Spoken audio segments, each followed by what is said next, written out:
Assalamualaikum warahmatullahi wabarakatuh. Waalaikumsalam warahmatullahi wabarakatuh. Jumirsa dan pemirsa rahimakumullah.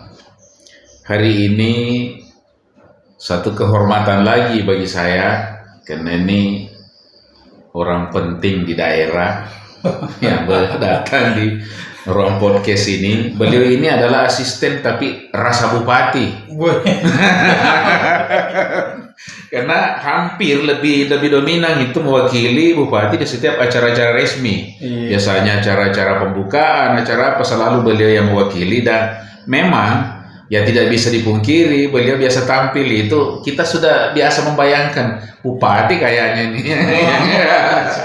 Ini luar biasa. Saya kira kita ingin bincang-bincang beliau tentang Kolaka Utara sekarang dan yang akan datang. Karena katanya Pak Asisten bijak mengatakan kita ini bukan pemilik masa lalu, tapi kita adalah pemilik masa depan. Masa lalu hanya sebuah kenangan, tapi yang kita mau bagaimana hari ini dan yang akan datang. Assalamualaikum warahmatullahi wabarakatuh. Waalaikumsalam warahmatullahi wabarakatuh. Yang kedua kalinya Pak Asisten kita berkunjung di studio kami, bincang-bincang mengenai kemaslahatan Kabupaten Kolaka Utara. Saya kira bahwa kondisi hari ini bukan kondisi hari esok. Harapan kita, mungkin Pak Asisten bisa gambarkan yang menjadi harapan masyarakat Kabupaten Kolaka Utara setelah beberapa hari yang lalu ini pelantikan Bupati, pejabat Bupati yang baru, Pak.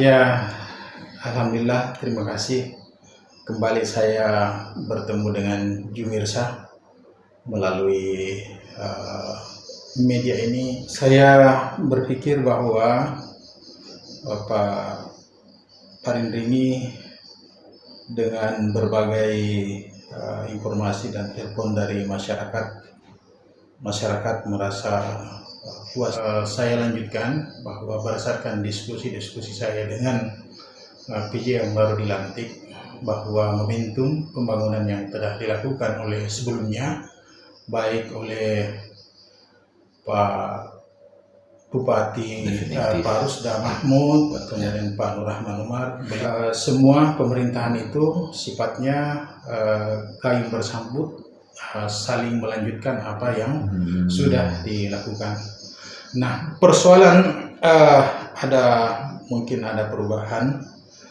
Yang pasti bahwa saya kira memang kita semua manusia ini selalu siap dengan perubahan.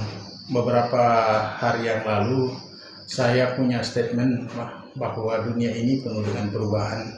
Satu-satunya tidak berubah adalah perubahan. Bahkan Prof dari Rektor Unlam Mangkurat itu dia sampaikan ke saya kemarin dalam satu pertemuannya. Dia sebutkan bahwa dunia ini penuh dengan ketidakpastian, tapi siapa yang mampu memastikan sesuatu yang tidak pasti, itulah kedepannya menguasai dunia ini. Luar biasa Jumirsa, pemirsa, bahwa apa yang disampaikan beliau simpel tetapi terasa sangat padat ini. Bahwa ternyata memang kalau kita mampu memaknai bahwa perubahan itu sesungguhnya adalah sesuatu yang pasti, luar biasa. Barangkali begini Pak Asisten, mungkin sudah ada bocoran kira-kira yang menarik yang ada di pikiran beliau, keinginan beliau ingin melihat masyarakat Kabupaten Kolaka Utara ini lebih baik ke depan ini. Beliau setelah mengetahui bahwa SK itu sudah terbit meskipun belum dilantik, beliau sudah meminta data-data melalui buku-buku statistik yang ada dari Kolaka Utara dan informasi-informasi yang mungkin akan memberikan gambaran kepada beliau bagaimana dengan Kolaka Utara ini. Karena kebetulan saja beliau ini, Pak Dr. Sukanto Toding ini pernah menjadi kepala Bapeda di luar biasa. Pernah menjadi Bapeda di Kabupaten Bombana, yang sebelumnya itu seorang kepala bidang sosial budaya di Bapeda Provinsi Sulawesi Tenggara, dan kemudian juga beliau pernah menjabat kepala Balitbang di provinsi yang saat ini menjadi asisten 3. Jadi beliau itu melakukan sesuatu sepertinya memang sesuatu secara terencana. Ya. Jadi saya melihat sebelum mengambil langkah-langkah itu yang dilakukan lebih dulu.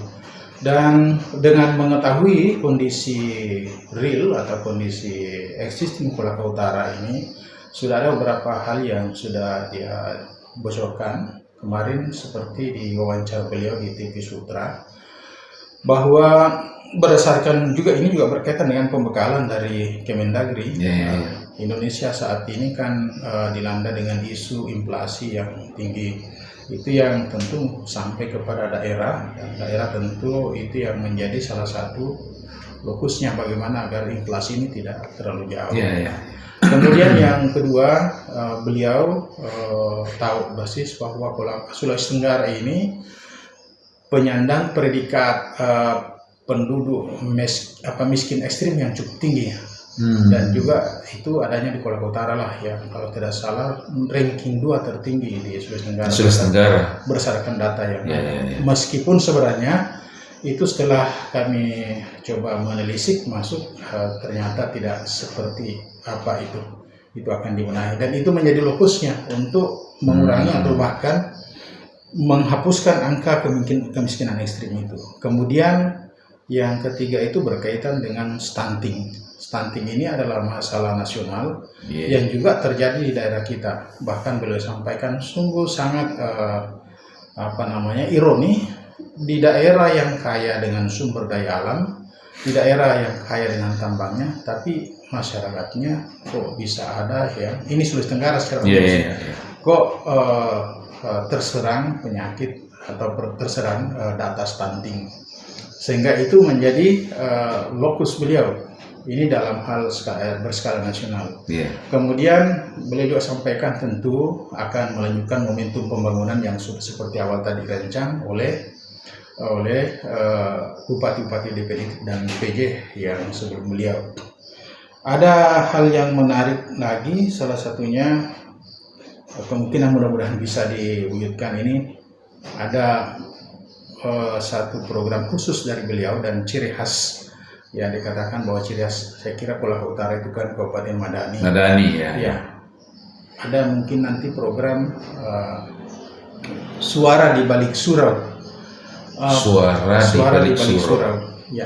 Ini nanti akan dilakukan bergilir ke setiap kecamatan, mungkin dipimpin oleh Ibu Ketua Tim Penggerak PKK. Mungkin ada tablik-tablik akbar dilakukan dengan menyatukan semua kelompok-kelompok atau semua organisasi masyarakat Islam, mungkin BKMT-nya, Wahda Islamiyahnya, Muhammadiyahnya, Nahdiyinnya, dan semua organisasi Islam yang ada untuk sama-sama bergabung dalam pengajian itu. Tentu ini adalah sesuatu hal yang sangat kita harapkan oleh masyarakat Kolaka Utara, dan itu yang saya maksud bersenyawa dengan masyarakat Kolaka Utara. Luar biasa, Jumirsa. Ini simple, tetapi menurut saya penuh dengan makna. Suara di balik surau. Saya begitu bercerita dengan beliau, beliau juga menyampaikan bahwa kita tidak bisa menjanjikan terlalu banyak karena memang masa waktu kerja yang diamanahkan itu simpel hanya setahun. Syukur-syukur kalau sampai pada pelantikan bupati yang akan datang berarti mungkin bisa sampai 1,5 tahun. Dan kalau itu bisa dilakukan, kemarin dia sudah menyebut juga berkaitan dengan revitalisasi pertanian, yang kemarin pada intinya bagaimana meningkatkan produksi kakao. Kebetulan sekali beliau kan itu seorang insinyur alumni ITB, insinyur pertanian, doktornya alumni Belanda, dan 2 kali dia punya magister MAP dan MA itu. MA itu di Belanda, MAP itu juga di Jadi luar biasa kalau desain perencanaan pembangunan pertanian, beliau pakarnya. Sehingga kita sebenarnya berharap bagaimana momentum kehadiran beliau ini ya terutama kepada petani-petani milenial kita agar kembali turun memikirkan dan beraktivitas di sektor pertanian tadi, tetapi tidak lagi seperti cara-cara yang tradisional yang dilaksanakan oleh orang tua kita dulu. Mungkin sekedar bermain konten-konten seperti ini, foto-foto dan menjadi youtuber, pada akhirnya itu menjadi sosialisasi cara menanam kakao yang bagus, dan bahkan juga mungkin mensosialisasikan destinasi wisata yang ada di Pulau Utara tanpa sadar.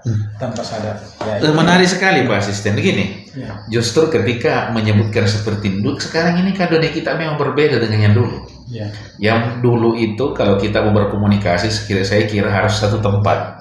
Sekarang ini saya kira dengan dulu di sini saja, Pak Asisten sudah bisa menyampaikan pesan kepada seluruh masyarakat Kabupaten Kolaka Utara. Ini yang menarik. Ada tadi saya lebih tertarik lagi Pak Asisten. Mulai dari itu suara di balik surau, lalu kemudian menuju bagaimana menunjang itu. Ada masuk ke revitalisasi. Luar biasa. Luar biasa. Mudah-mudahan kehadiran beliau insya Allah bisa memberi manfaat sebesar-besarnya buat masyarakat Kabupaten Kolaka Utara Pak Asisten. Jadi sebetulnya tadi bukan hanya itu yang beliau gambarkan dalam video, dalam wawancara yang beliau laksanakan bersama dengan TV Sultra. Beliau banyak sekali menggambarkan bagaimana sih sebenarnya, apa sih yang harus kita lakukan. Kan yang namanya pemerintah itu, apalagi bupati itu kan sentral dari pengambilan kebijakan. Sehingga pada saat wawancara itu semua masalah sudah dipertanyakan oleh si pewawancara.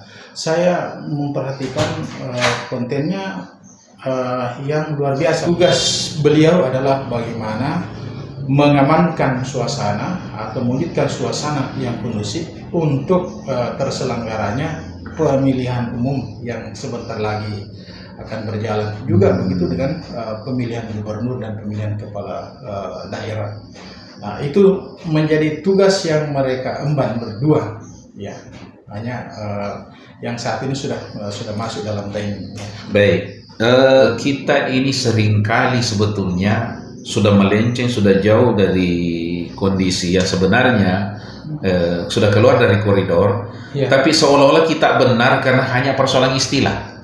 Contoh, dulu ada tayangan di TV, diasuh oleh Tukul Arwana, namanya Empat Mata. Karena Empat Mata ini dianggap kurang sopan lah, pokoknya banyak hal di dalamnya itu yang tidak cocok dengan budaya kita, katakanlah kalau begitu itu sebagai bangsa yang berbudaya. Terus dilarang tayang. Tapi hanya dengan berubah nama menjadi bukan Empat Mata, tayang lagi. Yang nganunya di situ tuh Tukul Arwana, materinya juga itu saya lihat. Nah, ini mungkin kemudian ada kan kalau kita menghadapi kontestasi ini, ada kalimat itu saya kira secara undang-undang maupun agama kan tidak dibenarkan, itu namanya manipolitik. Jelas itu kan kalau agama, bahasa agamanya itu arasi wal murtasi finnar, tidak menjadi kalimat kos politik. Sebagai pemerintah, sebagai pejabat daerah, kira-kira bagaimana Pak Asisten menyampaikan kepada masyarakat Kabupaten Kolaka Utara bahwa apa perbedaan manipolitik dengan kos politik? Jangan sampai ini nanti disamakan artinya padahal berbeda. Benar. Nah, silakan. Jadi itulah sebenarnya. Karena memang undang-undang sudah mengarahkan kita kepada arah yang benar sesungguhnya. Tetapi yang jadi masalah ini bukan hanya kepada calegnya, juga kepada masyarakatnya. Jadi sudah menjadi bahasa umum ketika ada seorang caleg. Disebutkan kemarin di DPR RI itu saya melihat konten-konten, ada yang harus menyiapkan sampai ada yang dalam memilihat. Syukur-syukur ada kalau mereka dulu. Nah, bahkan ada yang menyatakan bahwa ini pertarungan, bahkan disebutkan sebagai ini judi-judian. Luar biasa. Luar biasa. Nah, sebenarnya kalau saya itu bergantung kepada kita sendiri, karena berbicara tentang money politik, ya kan sudah jelas bahwa money politik itu biaya yang dimanfaatkan secara tidak wajar. Tidak wajar. Tidak wajar. Sementara cost politik itu kan sesungguhnya biaya-biaya sosialisasi, biaya kebutuhan selama menghadapi politik itu ya. Andaikan sebenarnya kita semua bisa jujur, mungkin cost politik itu hanya berbicara tentang baliho, berbicara dengan kartu-kartu tanda pengenal dan seterusnya. Sementara money politik itu berbicara tentang kantong isi kantong dan bahkan sampai kepada isi dapur yang sesungguhnya dilakukan secara tidak ikhlas. Secara tidak ikhlas. Kalau yang tadi itu memang menjadi sebuah kebutuhan, cost politik itu memang sebuah kebutuhan bagi seorang politisi untuk mencapai hal-hal yang berkaitan dengan persoalan administrasi dan mobilisasi. Nah ini Pak Asisten, sebagai pemerintah dan mewakili masyarakat Kabupaten Kolaka Utara, apa yang ingin Bapak sampaikan kepada masyarakat Kabupaten Kolaka Utara yang kaitannya dengan itu? Kalau saya hindari itu, karena siapapun yang terpilih dengan cara itu, menurut saya dalam kaidah agama itu hal yang tidak dibenarkan. Yang menyogok dan disogok itu sama-sama. Pengisi itu di dalam hal agama. Yang kedua, saya sebenarnya berharap jika ada kelompok atau oknum yang menemukan orang yang seperti itu dan bisa buktikan, silahkan dilaporkan ke penegak hukum. Jangan nanti dikala baru menyatakan ini curang, padahal dia tidak bisa membuktikan karena dia tidak punya foto pasti. Atau juga ada yang terjadi, si ini curang, padahal sebenarnya yang bersangkutan juga curang. Hanya dikala curang. Iya, betul. Jadi itu kalau mau murni betul, dan memang saya berharap seperti itu.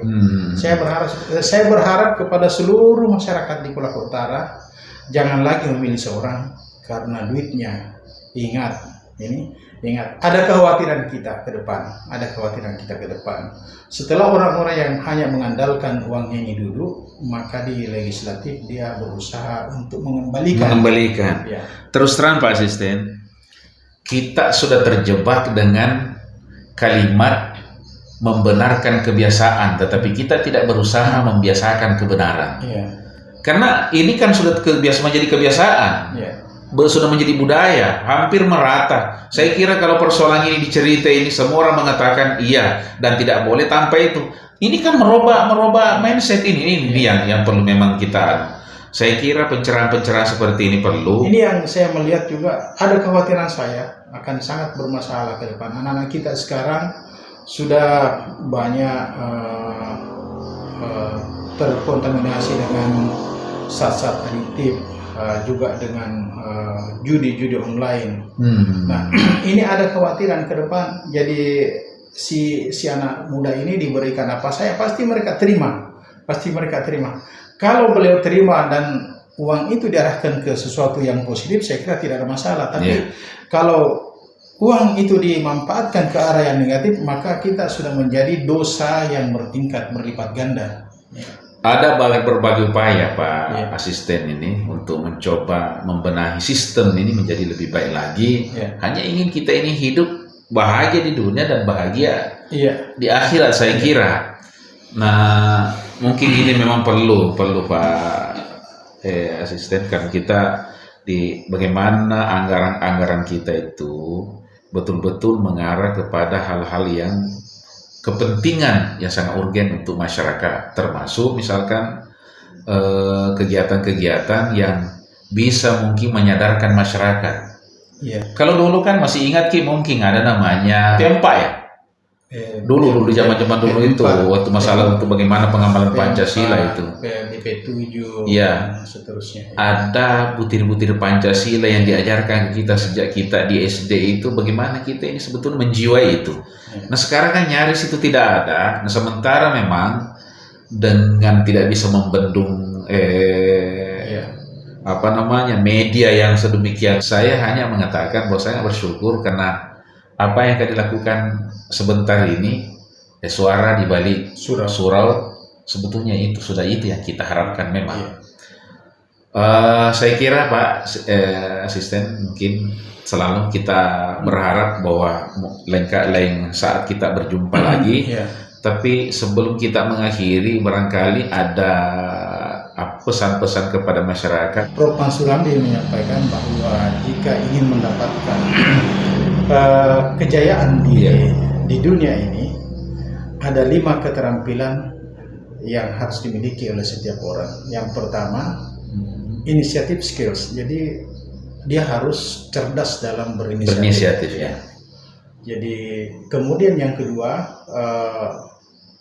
leadership skills. Dalam memimpin, dia harus memiliki keterampilan. Ya, tidak hanya sekedar memimpin begitu, saya harus memiliki keterampilan. Kemudian yang ketiganya itu collaborative skills. Di dalam urusan apapun, ya, kerjasama itu dan kolaborasi antar semua elemen itu selalu dibutuhkan. Kemudian yang keempatnya itu adalah communication skills. Itu bagaimana seseorang harus mampu dan cerdas dalam berkomunikasi. Insya Allah kalau bisa mengkomunikasikan segala hal yang terjadi, saya kira dia akan nyaman dan enak-enak saja. Yang terakhir itu disebutkan adaptive skill. Artinya kita ini memang selalu siap untuk beradaptasi dengan kondisi yang ada. Ya, selalu berat. Kalau pesan dari Prof. Hanna, salah seorang profesor di Unhadu, dia katakan memang seorang ASN paguyuban tidak boleh berpolitik, tapi dia harus melek dengan politik. Ya. Saya kira itu yang perlu kita sampaikan, ini berkaitan dengan kita sedang berada di era globalisasi, era yang sedang globalisasi dan informasi dan juga dalam era yang sedang menghadapi perubahan. Ya, saya berharap kita siap untuk mengikuti perubahan itu, karena kalau kita tidak siap mengikuti perubahan itu, maka pada akhirnya kita yang digilas oleh perubahan itu. Perubahan itu menurut saya adalah sunnatullah, sudah pasti terjadi pada setiap orang. Saya kira itu kata-kata penutup saya. Dan terima kasih atas kesempatan yang diberikan kepada saya untuk kembali bergabung dengan Jumirsa di media ini. Ucapan yang sama Pak Asisten, terima kasih juga atas kesediaannya hadir di podcast kami. Karena ini kita lakukan semua hanya media untuk mencoba membuka mata masyarakat bagaimana kita ini punya kesepahaman langkah, ucapan yang sama. Tentu tujuannya kita adalah kan kita ini senasib, sepenanggungan dan seperjuangan. Kita ucapkan selamat datang kepada Bapak PJ Bupati. Kita harapkan beliau sebelum takbir, beliau hendaknya menoleh ke belakang melihat makmum yang ada di belakang semua, sehingga mengerti apa harapan-harapannya makmum di belakang, sehingga di dalam kepemimpinan beliau itu makmum senantiasa taat mengikuti di mana imam mempunyai gerakan. Sebab itulah dalam filosofi dalam sholat berjamaah. Makanya kenapa di dalam sholat berjamaah itu diajarkan satu tuntunan yang sangat sopan bagi makmum itu, kalau imamnya keliru boleh ditegur, tapi kalimatnya subhanallah. Kembali kepada siapa yang memberikan aturan itu, yaitu Allah Subhanahu wa Ta'ala. Semoga keberadaan beliau memberi manfaat buat sebesar-besarnya buat Kabupaten Kolaka Utara, dan semoga kita semua adalah merupakan bagian satu komponen untuk ikut di dalamnya, itu ambil andil bagaimana kita berperan aktif memberi manfaat sebesar-besarnya buat kepentingan Kabupaten Kolaka Utara yang kita cintai ini. Wabillahi taufiq wal hidayah. Wassalamualaikum warahmatullahi wabarakatuh.